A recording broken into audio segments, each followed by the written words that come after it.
Hello दोस्तों, तो welcome है हमारा यूट्यूब चैनल में। और हम लोग जैसे डिस्कस कर रहे हैं, अभी मॉडल सेट डिस्कस कर रहे हैं। और मॉडल सेट 1 का हम सॉल्यूशन डाल दिए थे, मॉडल सेट 2 का हम लोग सॉल्यूशन करेंगे। ये क्लास 11th का टर्म 2 का हम लोग डिस्कस कर रहे हैं। और यदि आप लास्ट वीडियो नहीं देखे हैं तो आप डिस्क्रिप्शन बॉक्स में जाइए, वहाँ पर लिंक मिलेगा आपको और वहाँ पर आप इस वीडियो को देख सकते हैं। इस वीडियो में सबसे प्लस पॉइंट आपका क्या है कि आपको देखिए सारा का सारा आपको पीडीएफ में टाइपिंग किया हुआ है आपका, और यहाँ से आप क्लियरली देख सकते हैं। आपको कहीं पर थोड़ा सा भी कोई दिक्कत नहीं होगा। जो लैंग्वेज है बहुत ही आसान है, कहीं भी गलत होने का चांसेस नहीं है। आप सब्जेक्टिव है, एग्जाम है, तो आपको मेहनत करना होगा। नोट्स आपको अच्छा चाहिए अच्छे नंबर लाने के लिए। तो चलिए वो स्टार्ट करते हैं। केपलर्स लॉ, केपलर्स लॉ क्या होता है? सेक्शन बी डिस्कस कर रहे हैं। सेक्शन ए आप यदि नहीं देखे होंगे तो डिस्क्रिप्शन बॉक्स में जाइए, वहां पर आपको, और उसमें वहां पर एक आपको लिंक दे देंगे जो टेलीग्राम से जुड़ेगा, वहां पर आप उसका पीडीएफ भी डाउनलोड कर सकते हैं। तो चलिए हम स्टार्ट करते हैं। यहाँ पर सेक्शन बी बोलता है केपलर्स लॉ क्या है। केपलर्स का 3 नियम होता है। केपलर्स का 3 नियम है, first law, second law, third law. Kepler's का जो पहला नियम को बोलते हैं लॉ ऑफ ऑर्बिट्स। क्या बोलते हैं? Law of orbits. सेकंड नियम को बोलते हैं लॉ ऑफ एरियाज, और जो थर्ड नियम है लॉ ऑफ पीरियड्स। देखिए जो नाम है ना, जो पूछा जाएगा उसी में आपका छिपा हुआ आंसर। देखिए लॉ ऑफ ऑर्बिट्स बोलता है ये इलिप्स का शेप हो गया। सर्कल में जिस तरह एक सेंटर होता है, इसमें एक सेंटर नहीं होता है, इसमें 2 सेंटर होता है, जिसको हम लोग बोलते हैं फोकस। तो बोलता है कि सन जो होगा किसी एक फोकस पे रहेगा। मान लीजिए यहाँ पर आपका सन है, ये आपका सन हो गया। तो जो प्लेनेट होंगे वो इस ऑर्बिट में मूव करेंगे, इसी बोलते हैं इलिप्टिकल ऑर्बिट, इलिप्स बोलते हैं इसको। मैथ्स में थोड़ा बहुत पढ़े होंगे। प्लैनेट्स हैं सारे के सारे कहाँ मूव करेंगे? इलिप्टिकल ऑर्बिट में मूव करेंगे। और सन कहाँ रहेगा? सन का पोजीशन 2 फोकस रहेगा ना, तो किसी एक फोकस के पास रहेगा। चलिए लॉ ऑफ एरियाज क्या बोलता है? लॉ ऑफ एरियाज बोलता है, यहाँ पर देखिए, यहाँ पर हम कुछ लाइन ड्रॉ करेंगे। यहाँ पर देखिए ये वाला लाइन हो गया आपका। मान लेते सन मेरा P से P डैश तक गया, और यहाँ पर सॉरी अर्थ मेरा, अर्थ जो है P से P डैश पे गया, और यहाँ पर A से A डैश तक आया।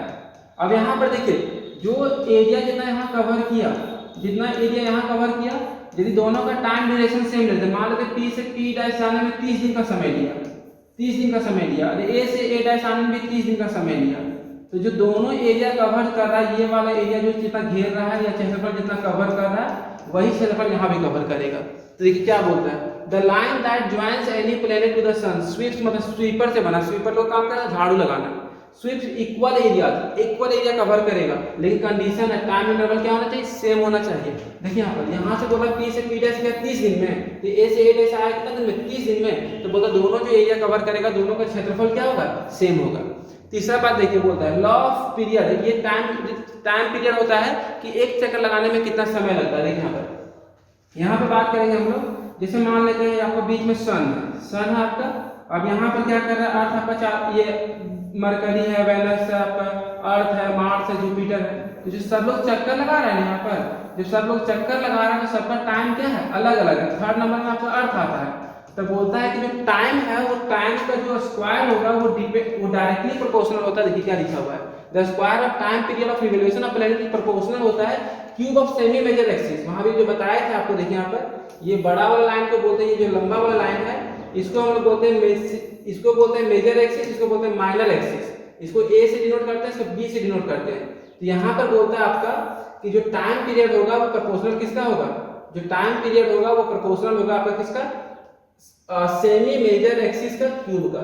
ये रिलेशन होता है। इसी को आपको लैंग्वेज में सिर्फ लिख के आ जाना है कि स्क्वायर ऑफ टाइम पीरियड जो होगा, स्क्वायर ऑफ टाइम पीरियड होगा वो डायरेक्टली प्रोपोर्शनल होगा cube of semi major axis. चलिए नेक्स्ट डिस्कस करते हैं हम लोग। नेक्स्ट जो क्वेश्चन है बहुत ही आसान क्वेश्चन, बोलता है स्ट्रेस क्या है? स्ट्रेस कभी ना बहुत स्ट्रेस में चला गया। स्ट्रेस मतलब दबाव मतलब एक पर्टिकुलर जगह पे फोर्स काम करता है। देखिए स्ट्रेस, तो बोलता है स्ट्रेस को डिफाइन कैसे किया गया? Restoring force acting per unit area. देखिए यहाँ पर कोई स्प्रिंग है, इसका एरिया A है। अब इसको आप ऊपर की तरफ खींच रहे हो, तो ये स्प्रिंग आपको अपनी तरफ खींचेगा। देखिए यहाँ पर आप इस स्प्रिंग को ऊपर की तरफ फोर्स लगा रहे हो, तो स्प्रिंग अपनी तरफ फोर्स लगा रहा है। तो स्प्रिंग जो फोर्स अपनी तरफ, वो अपना पोजीशन में आना चाह रहा है, उसे बोलते हैं रिस्टोरिंग फोर्स। जो रिस्टोरिंग फोर्स काम करता है यूनिट एरिया में, उसी को बोलते हैं स्ट्रेस। अब देखिए जब कोई चीज को खींचते हैं तो उसका शेप चेंज हो जाएगा। जैसे मान लेते पहले इसका लंबाई था 5 मीटर, अब खींच के इसको कर दिया 7 मीटर कर दिए। ये मेरा पहले था L1, बाद में जो खींचने के बाद कितना हो गया? इसका लंबाई हो गया, मान लेते हैं हम खींच के हम कितना कर दिए? 7 मीटर। तो बोलता है चेंज कितना हुआ? इसमें चेंज जो हो गया 7 में से 5 को घटा देंगे तो 2 मीटर हुआ। तो बोलता है जितना चेंज हुआ जितना पहले था दोनों को डिवाइड कर दीजिए, तो डेल्टा एल बाई एल यही बोलता है स्ट्रेन। खिंचाव कितना मेरा खिंचाव हुआ, तो बोलता है द रेशियो, रेशियो मतलब तो अनुपात, चेंज इन डायमेंशन, डायमेंशन में आपका एरिया चेंज कर सकता है, वॉल्यूम चेंज कर सकता है, लेंथ चेंज कर सकता है, टू द ओरिजिनल डायमेंशन। तो हम यहाँ पर क्या किए, जो मेरा चेंज इन लेंथ हुआ उसको ओरिजिनल लेंथ से डिवाइड कर दिए, तो इसी को हम लोग क्या बोलते हैं स्ट्रेन। तो बहुत ही आसान क्वेश्चन था, डिफाइन स्ट्रेन को कैसे डिफाइन कीजिएगा, रेशियो होता है change in dimension to the original dimension. बोलता है इलास्टिसिटी या प्लास्टिसिटी क्या है, तो प्लास्टिक को घर तरफ मत समझिएगा, इलास्टिसिटी या प्लास्टिसिटी का मतलब समझिए। इलास्टिसिटी यहाँ पर देखिए, ध्यान दीजिए, देखिए ये स्प्रिंग है, इसको आप खींचिएगा, खींच रहे हैं तो इसको वापस नहीं लाना पड़ रहा है, अपने आप आ जा रहा है, तो ये इसमें कौन सा गुण है, इलास्टिक गुण है।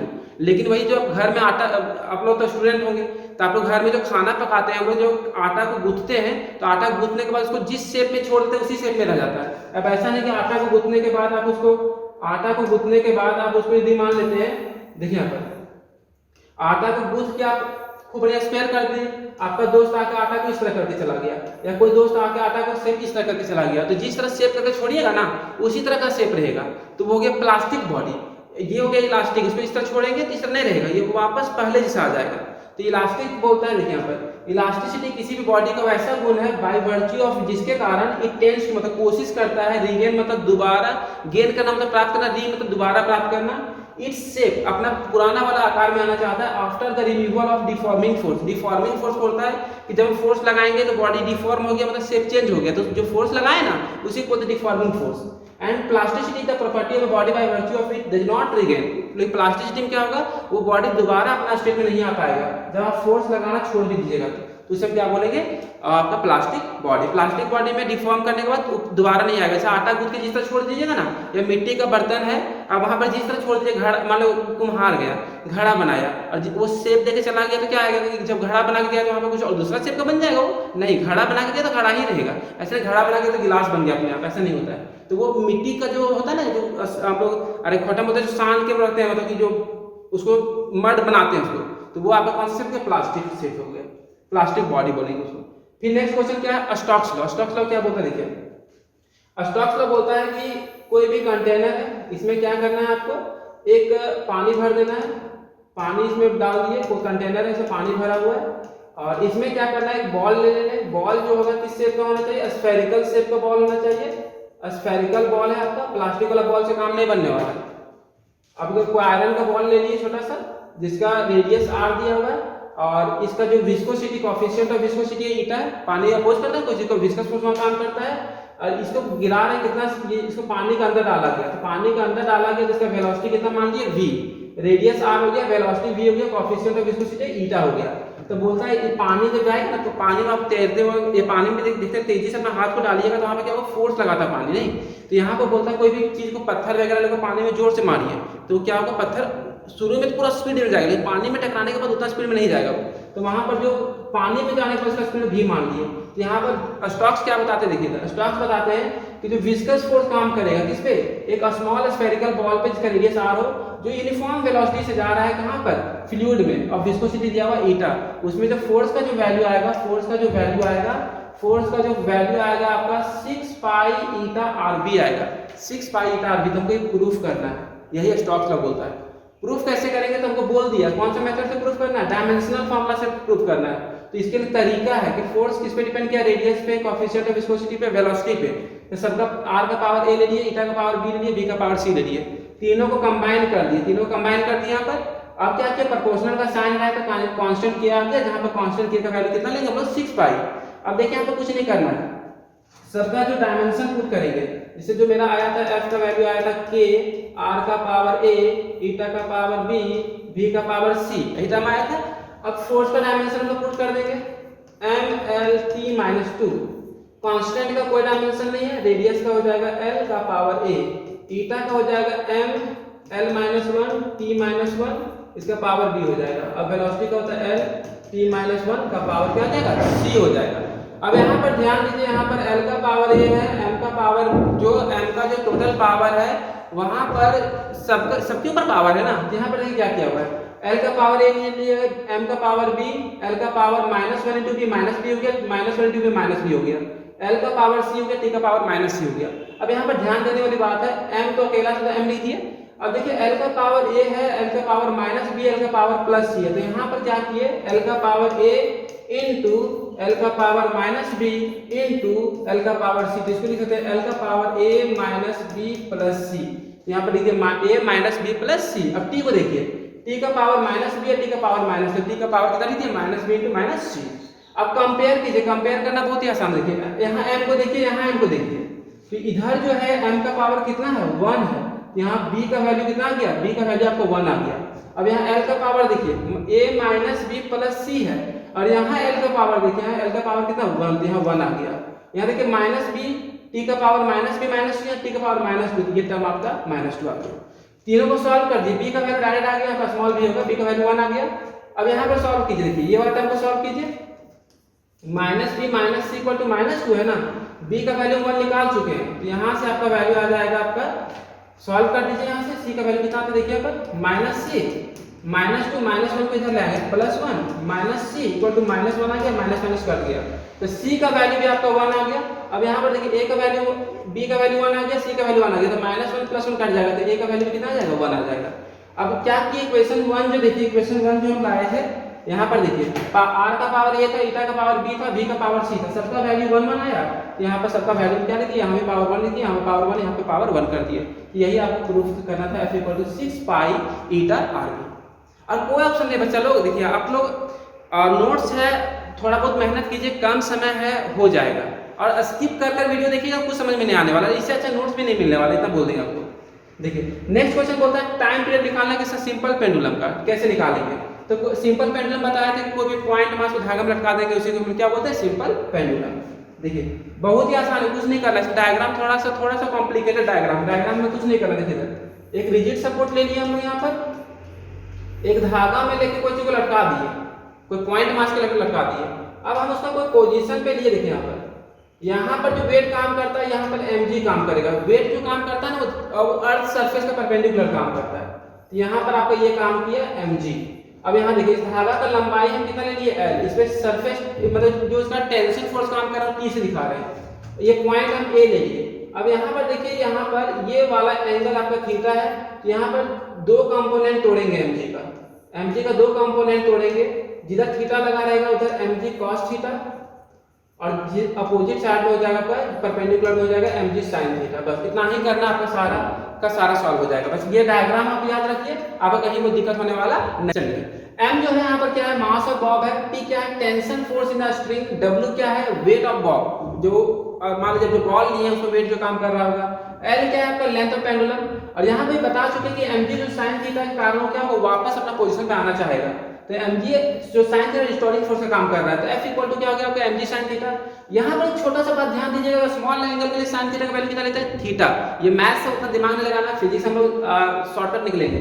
sin थीटा की जगह पे क्या लिख दिया यहाँ पर थीटा, यहाँ पर कुछ नहीं किया, sin थीटा की जगह पे क्या लिख दिया थीटा। और ये वाला फार्मूला क्लास 9 से, क्लास 9 में कुछ एक ही फार्मूला याद हुआ था, F = ma, तो F = यहाँ F के जगह पे क्या पुट कर दिया यहाँ पर ma, तो ma = आ गया mg थीटा। अब देखिए यहाँ पर mm का टर्म कट गया, तो a = क्या आ गया g थीटा। अब वहां पर डायग्राम में वापस जाइए, थीटा का वैल्यू निकाल लेंगे, डायग्राम में वापस जाइए, देखिए यहाँ पर ये वाला जो डिस्टेंस है, यहाँ पर ध्यान दीजिए, यहाँ पर ये वाला जो डिस्टेंस है इसको माने हैं x, और ये वाला डिस्टेंस l है, और ये वाला थीटा है।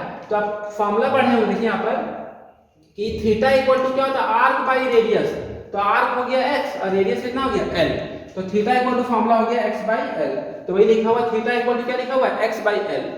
तो यहाँ पर थीटा का वैल्यू पुट कर दिए, थीटा का वैल्यू पुट कर दिए x/l, और टाइम पीरियड का जो इंपॉर्टेंट फार्मूला होता है 2 pi under root displacement by acceleration, ये फार्मूला आपको याद रखना पड़ेगा। तो डिस्प्लेसमेंट के जगह पे x लिख दीजिए, कितना बड़ा बॉडी डिस्प्लेस हुआ था, और एक्सेलरेशन जो निकाले थे gx/l। अब यहाँ ध्यान से देखो, ये x कट गया, तो l कहाँ चला गया ऊपर, तो मेरा जो t का वैल्यू आया √2 पाई √l/g। यही आपको ड्राइव करना था, और यही आपका 3 मार्क्स में पूछा जाएगा, बहुत ही आसान था। चलिए नेक्स्ट क्वेश्चन देखिए, बोलता है Cp ग्रेटर देन क्यों होगा Cv। इसके पहले वाला वीडियो में एक बार बताए थे, एक बार फिर से बता दे रहे, देखिए ध्यान दीजिए। बोलता है हम 2 कंटेनर लिए, हम कितना कंटेनर लिए, यहाँ पर 2 कंटेनर लेंगे, यहाँ पर 2 कंटेनर लिए, चल ध्यान दिए, यहाँ पर 2 कंटेनर लिए, एक ले लिया यहाँ पर, एक का वॉल्यूम फिक्स कर दिए और एक में प्रेशर फिक्स कर दिए। देखिए यहाँ पर, और दोनों में हम कितना गैस लिए, 1 मोल गैस लिए। इसमें भी 1 मोल लिए, इसमें भी 1 मोल लिए। इसका स्टार्टिंग टेम्परेचर 20 डिग्री था, इसका भी स्टार्टिंग टेम्परेचर 20 था।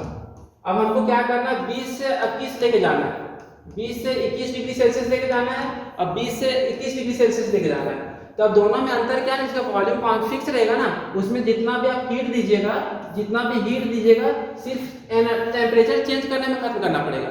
लेकिन यहाँ पर क्या होगा, यहाँ पर हीट कीजिएगा ना, इसका वॉल्यूम फिक्स नहीं है, इसका जब वॉल्यूम फिक्स नहीं तो थोड़ा बढ़ जाएगा, तो इसमें एक्स्ट्रा वर्क करना पड़ेगा उसको।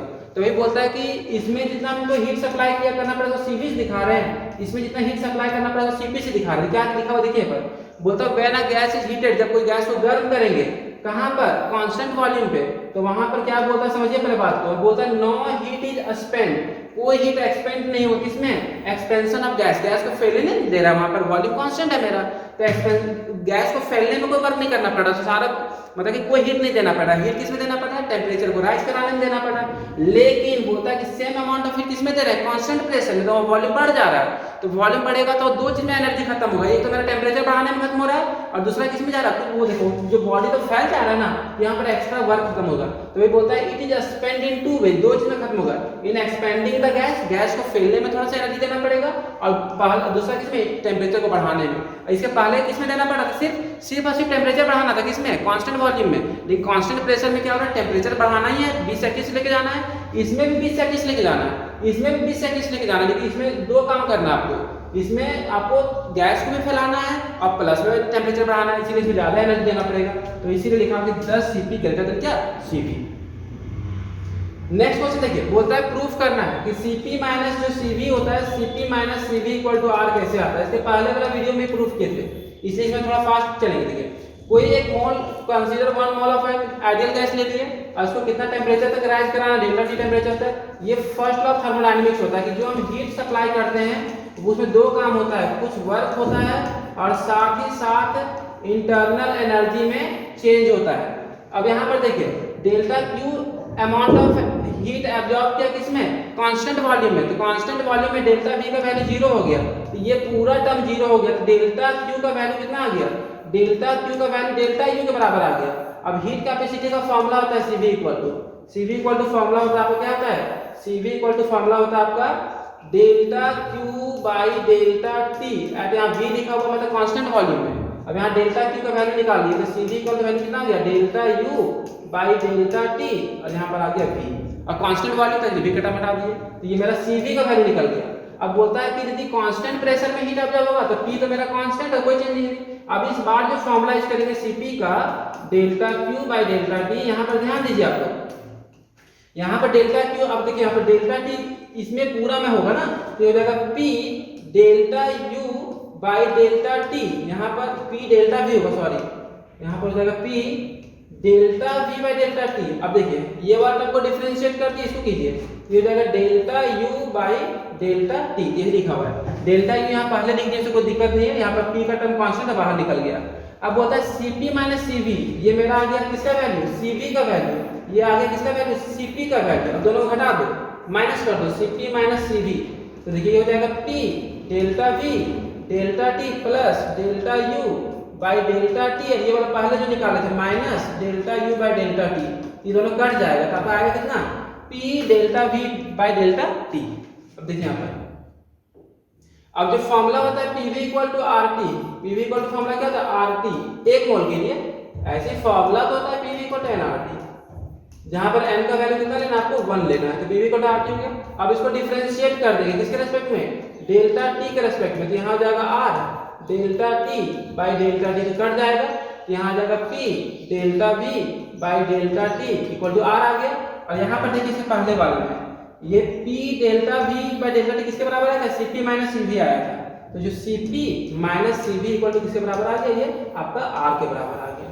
और ये एक बार ना पहले भी ड्राइव कर चुके थे, दोबारा इसमें नहीं ध्यान देंगे। देखिए नेक्स्ट क्वेश्चन देखिए, बोलता है फर्स्ट लॉ ऑफ थर्मोडायनामिक्स क्या है, फर्स्ट लॉ ऑफ थर्मोडायनामिक्स क्या बोलता है, देखिए यहाँ पर बोलता है कोई भी एक सिस्टम ले लिए, सिस्टम में क्या किए, बाकी सारा पार्ट को हम फिक्स कर दिए, ये वाला वाल मेरा फिक्स्ड है, ये वाला वाल फिक्स्ड है, ये वाला वाल फिक्स्ड है, यहाँ पर एक पिस्टन लगा दिए, पिस्टन होता है ना, सिरिंज देखो ना, आपको सिरिंज इंजेक्शन देने वाला, उसमें देखिएगा जो रबर वाला पोर्शन है तो आगे पीछे होता है। हवा भरने वाला पाइप देखिएगा, उसमें जो रबर वाला पोर्शन है तो आगे पीछे होता है।